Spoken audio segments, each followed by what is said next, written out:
This is the latest coffee cart we have produced.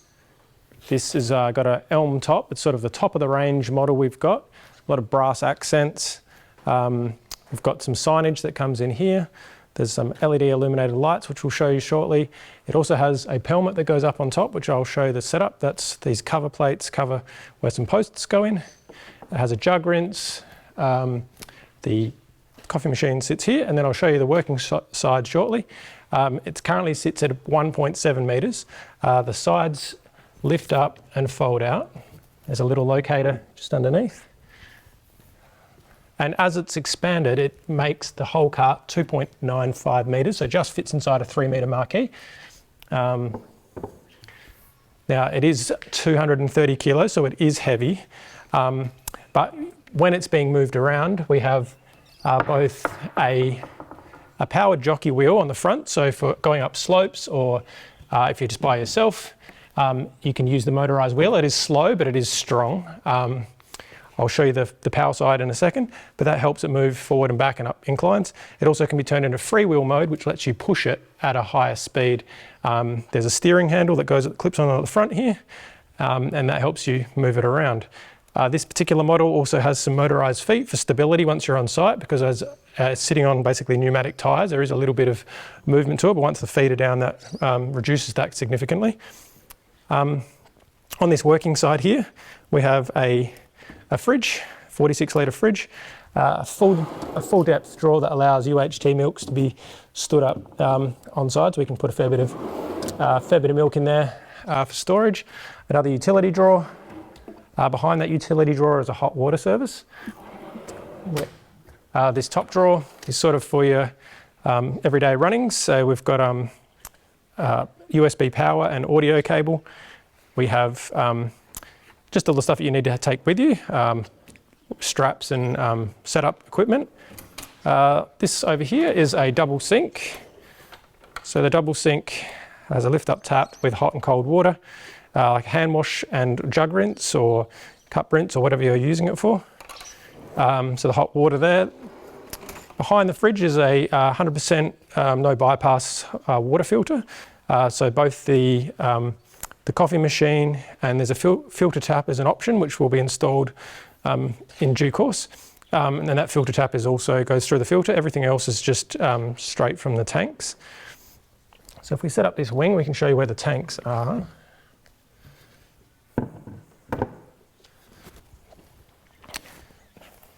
So it has a pull-out drawer just on the side here. Once it's been disconnected from the, we've got some isolation valves. We'll just hop out the way so you can see the isolation valve. There's an isolation valve to turn off the wastewater. There's an isolation valve for the mains water or the pump water. We're unhooking a wastewater hose and then pulling out a freshwater hose here that goes into the two jerry cans. So then that's now free to slide this drawer out.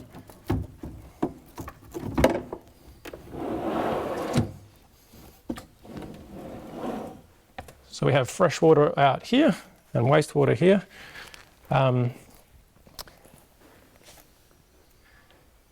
This particular model also has a soap dispenser, electric soap dispenser underneath here. So when you wave your hand, you'll get soap. So it's got a 12-volt pump. We have the battery isolator here, so we can turn on the 12 volts underneath. There's an isolator. So we've got the power jockey wheel, so that's now assigning the whip power to the jockey wheel.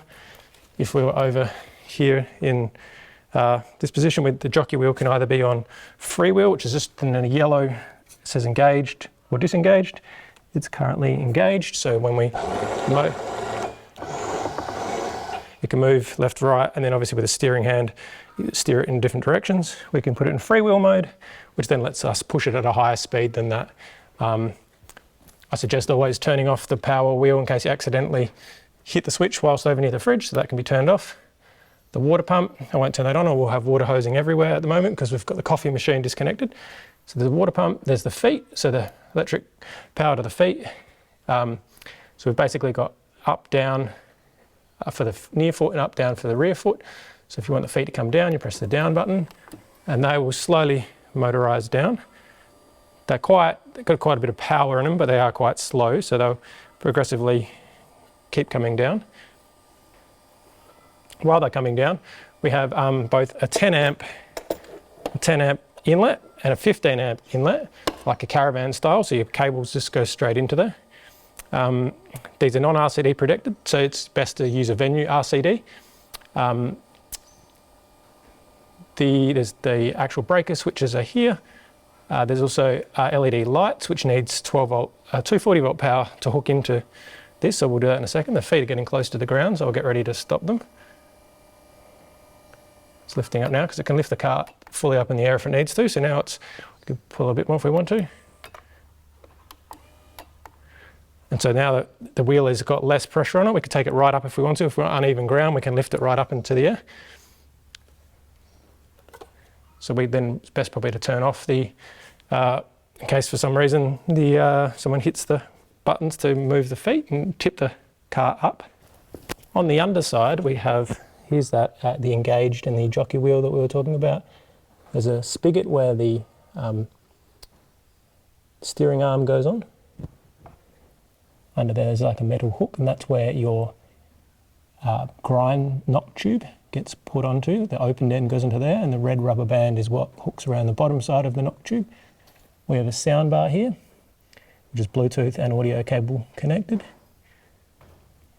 All the 12 volt cabling and the like is pinned back underneath. We have some tie points down in the corners and like rigging points.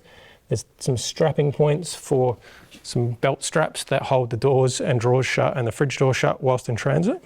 It also has some additional spigots on the side there which allow for a shelf to come onto the side, so we can add an additional fridge. So this is the shelf, slides in. That allows you to either put stock or storage underneath there. You could also put another fridge there, which I can just sit another fridge there now.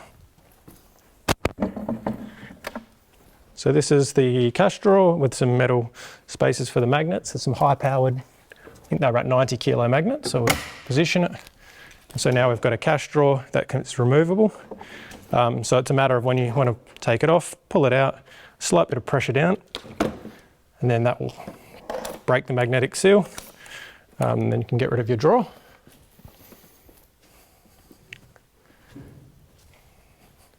This is the steering arm that connects onto the spigot. So this, once the door and the drawer and all that part's out, this hooks in, and then you can steer the cart. So I'm just going to pack these wings back up and push everything back in for the sake of making it easier to show the top helmet going on.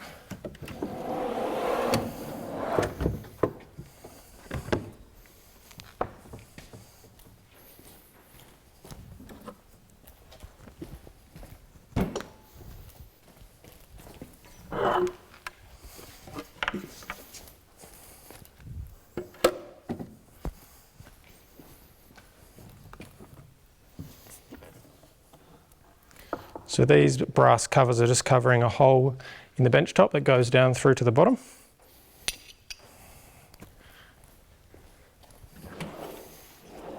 So what we have is two posts that come in. One comes in on this side that has nothing connected to it.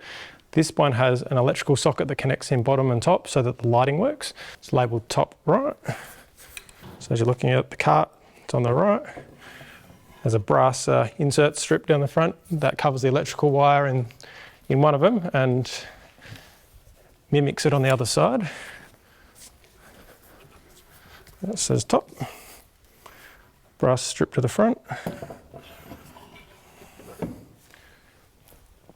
So now there's a socket down in the bottom here which we connect into here, and there's also a socket at the top once the pelmet's on. The pelmet's ideally a two-person lift, but I'm sure if you were super tall and super strong.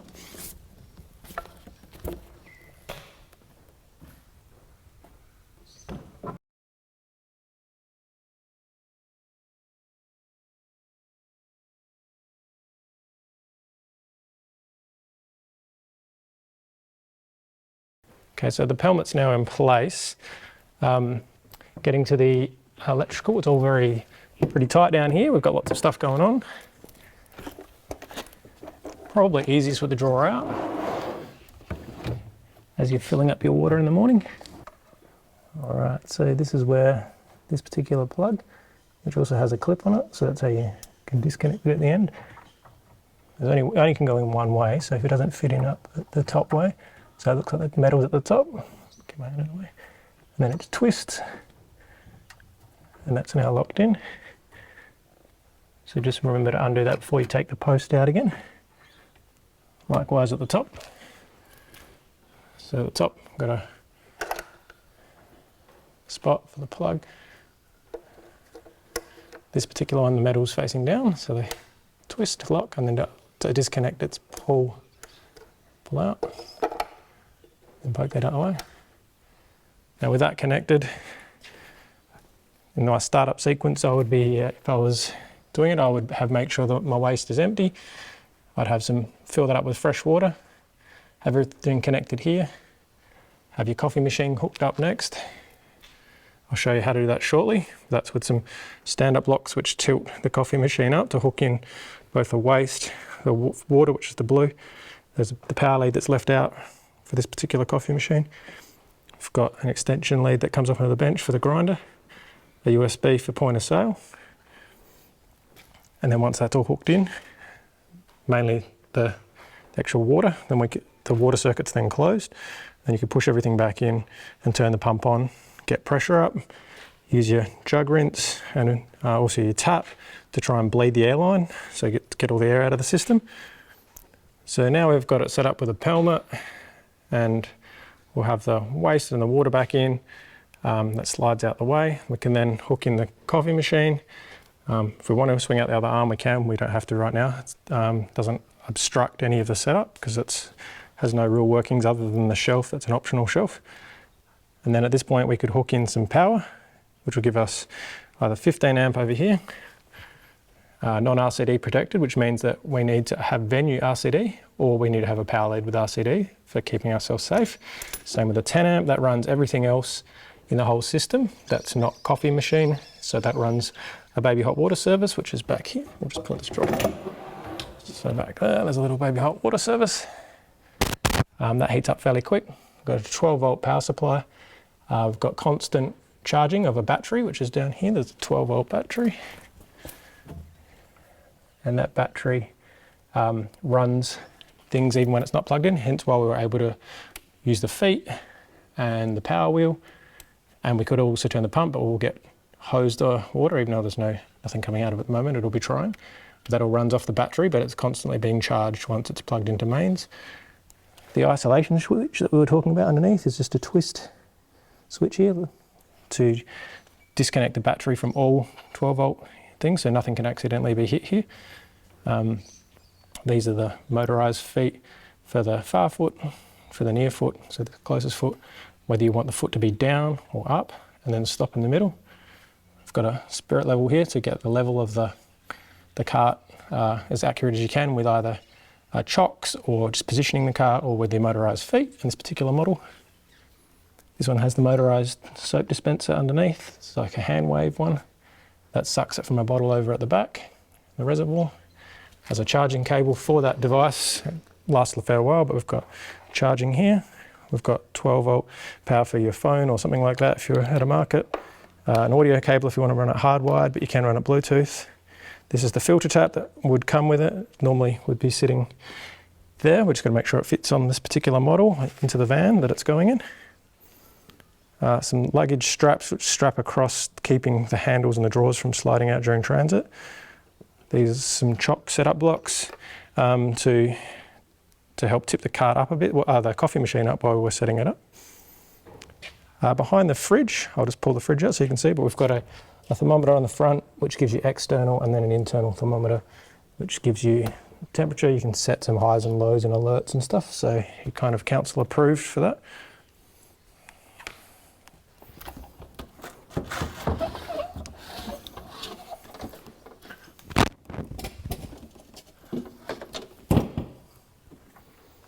Okay, so we've just pulled the fridge out. So behind the fridge, well, that's the motorized switch for the forward and back for the jockey wheel.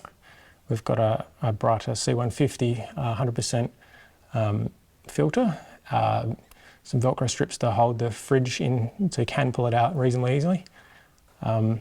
Some of the water is filtered and some isn't, as mentioned before. It goes through the hot water service, all the plumbing from the top and down to the bottom. Just pull all the drawers out while we're here. There's a little lock here on the side to keep the drawer from going back in, keeps it a bit more stable. We'll hook in some power now so we can see the lighting. So there's lights on the bottom, there's a silicon diffuser down there. There's a silicon diffuser just under here, also under there on the display shelf and under the display shelf. On the top helmet, there's lighting on the elm and the matte white finish, and there's also lighting on the top area where there's also signage to go in here. And the elm with the brass accents and the brass rails. The tyres are 13mm axle, 48 spoke, double tubed with a engineered stainless steel bar to take the weight. Obviously, it's still a lot of weight to be asked on the cart, so it is suggested to use the feet as much as you can, and also support it in transit, whether it's by like chocking it up and making it a bit more. So we've got some chock and tie down points mounted in it. So we'll just put the fridge back in and hook up some lighting. Then how you know it's a 10 amp one is that bottom pin there in the center is only short, where on the 15 amp it's a longer, taller pin. So this is the 10 amp socket underneath here. Just check that the lines up. It just hooks in.